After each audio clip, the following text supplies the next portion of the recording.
A unos que confiaban en sí mismos como justos y menospreciaban a los otros, dijo también esta parábola. Dos hombres subieron al templo a orar. Uno era fariseo y el otro publicano. El fariseo, puesto en pie, oraba consigo mismo de esta manera: Dios, te doy gracias porque no soy como los otros hombres, ladrones, injustos, adúlteros, ni aun como este publicano. Ayuno 2 veces a la semana, diezmo todo lo que gano.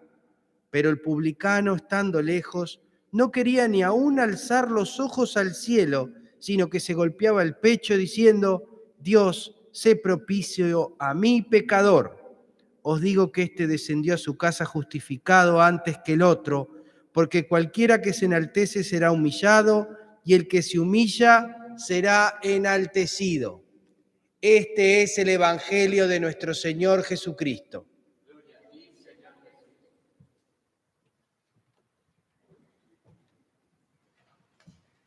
Pueden tomar asiento. Esta parábola, bien sencilla, bien conocida, es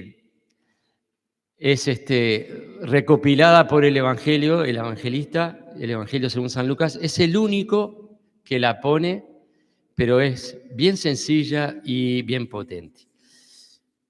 Cuando nos acercamos a la Biblia, tenemos por lo menos 4 maneras de encarar el texto. Digo por lo menos. La primera es la lectura sencilla, y si es en voz alta se llama exposición. La segunda es la exégesis. Exégesis es el estudio de lo que quería decir el significado original de cuando se escribió. La tercera es la interpretación, que también se llama hermenéutica.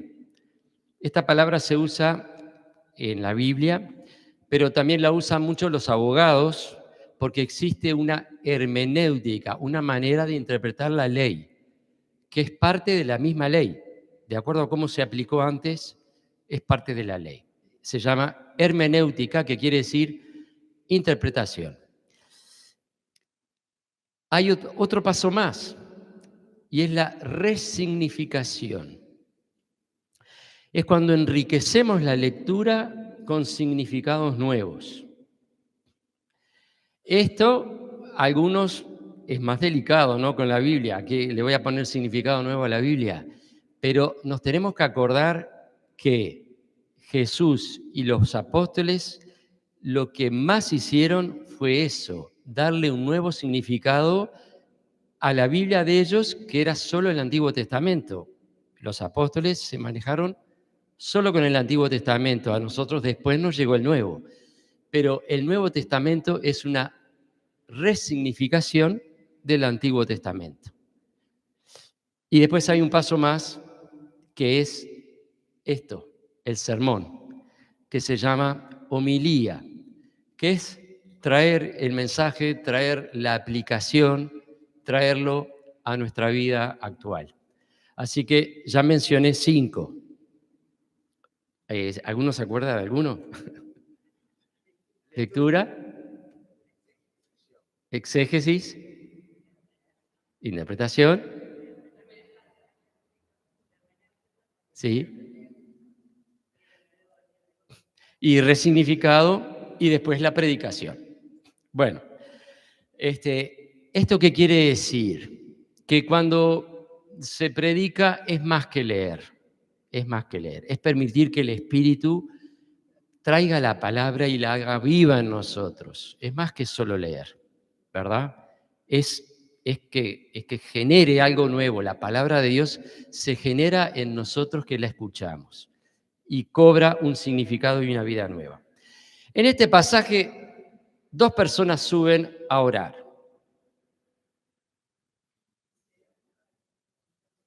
Ahí va. El fariseo, como dijo Alicia, era gente estricta, muy religiosa, muy intensa. Querían volver a a devolverle al país la fe. La verdad eran muy, muy, muy fuertes en la fe, muy exigentes. Y el publicano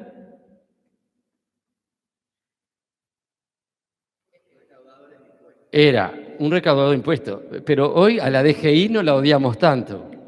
O sí, no sé si a la DGI la odiamos tanto. ¿Cuál era el problema del publicano de aquella época? Él recaudaba impuestos, pero no para el gobierno de Israel, recaudaba impuestos para el gobierno opresor que era Roma. Y como les daban tanta autonomía, además de recaudar lo que iba para Roma, se quedaban con un montón grande de lo recaudado. O sea, de lo recaudado tenían su sueldo. Entonces, esa doble corrupción, trabajar para el gobierno opresor y encima quedarse con parte de los impuestos, era odiado. Los publicanos eran despreciados y odiados intensamente. Pero yo quiero resaltar dos cosas acá.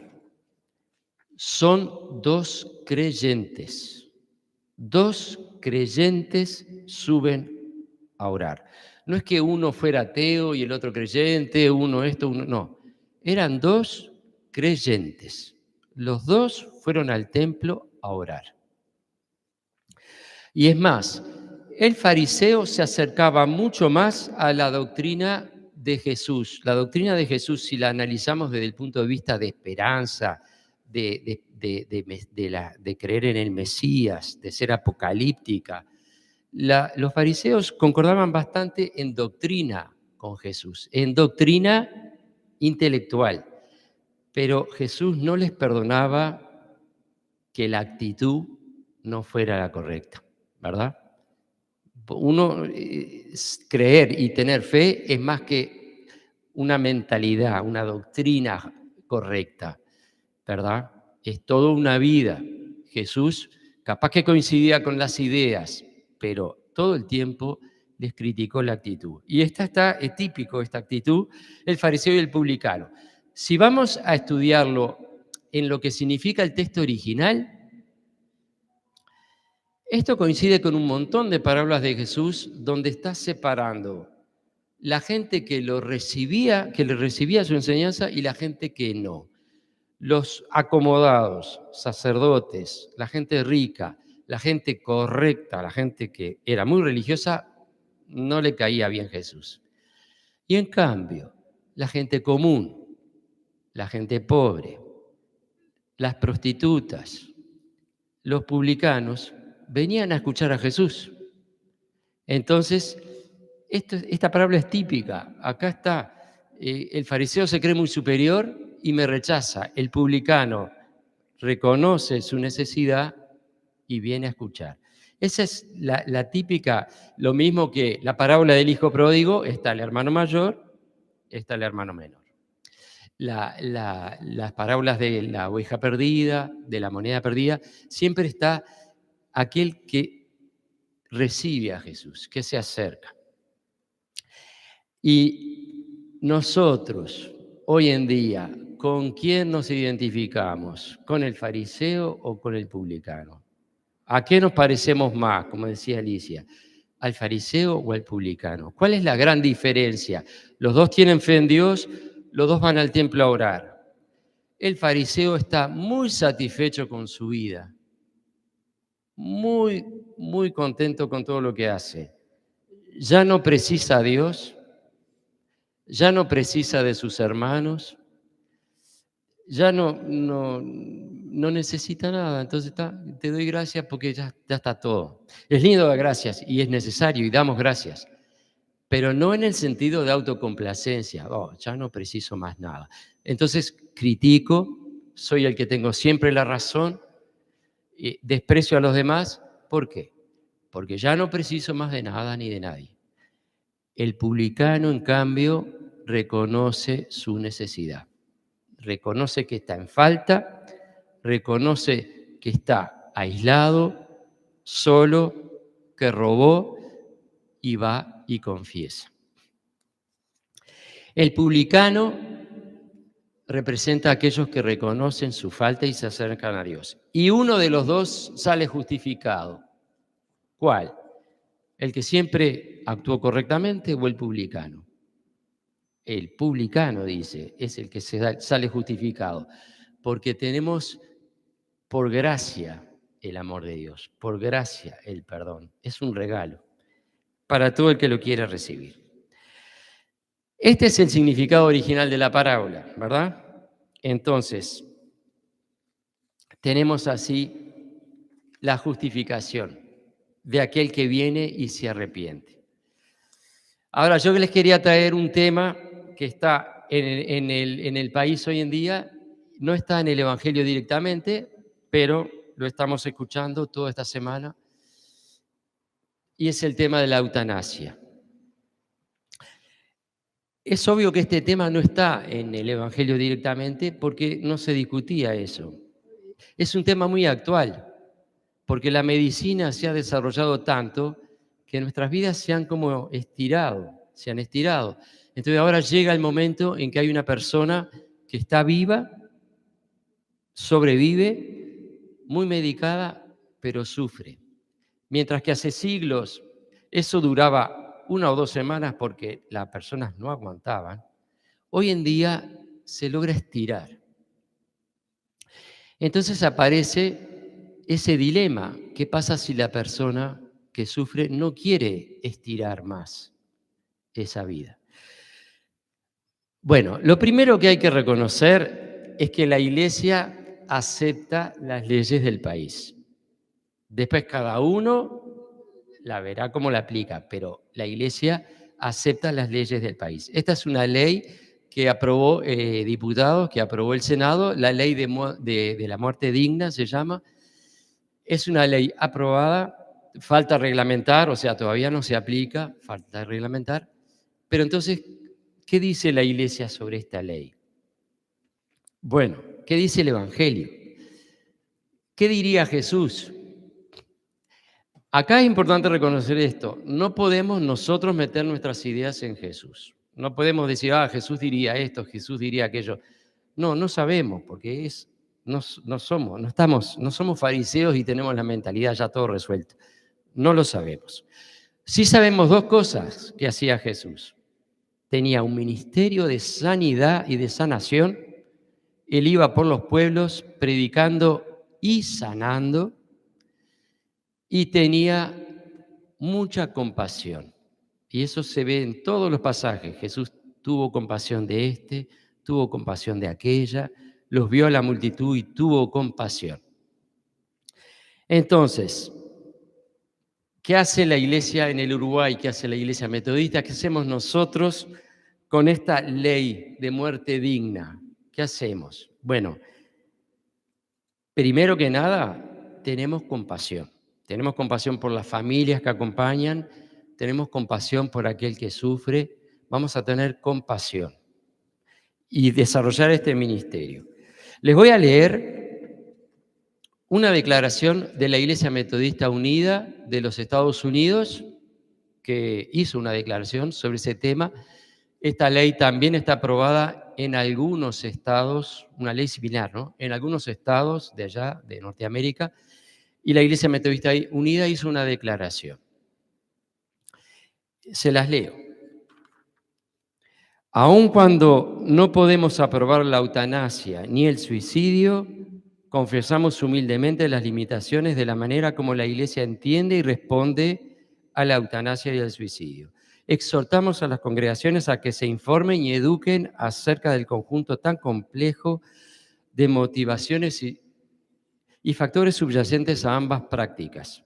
Conscientes que la última palabra descansa en las manos de Dios y no en las nuestras, rechazamos cualquier intento de negarles el ministerio y los servicios de la Iglesia a aquellas personas que mueren por eutanasia o por suicidio, así como a sus familiares y seres queridos, quienes seguramente se sienten abrumados por dicha pérdida. Creemos que el suicidio no excluye a las personas de la gracia ilimitada de Dios. Antes que condenar al ostracismo a esas personas o a sus familiares, exhortamos a los pastores y a las pastoras, así como a las congregaciones, que les provean ministerios de compasión y de apoyo. Estas son unas palabras de la declaración, repito, de la Iglesia Metodista Unida de los Estados Unidos.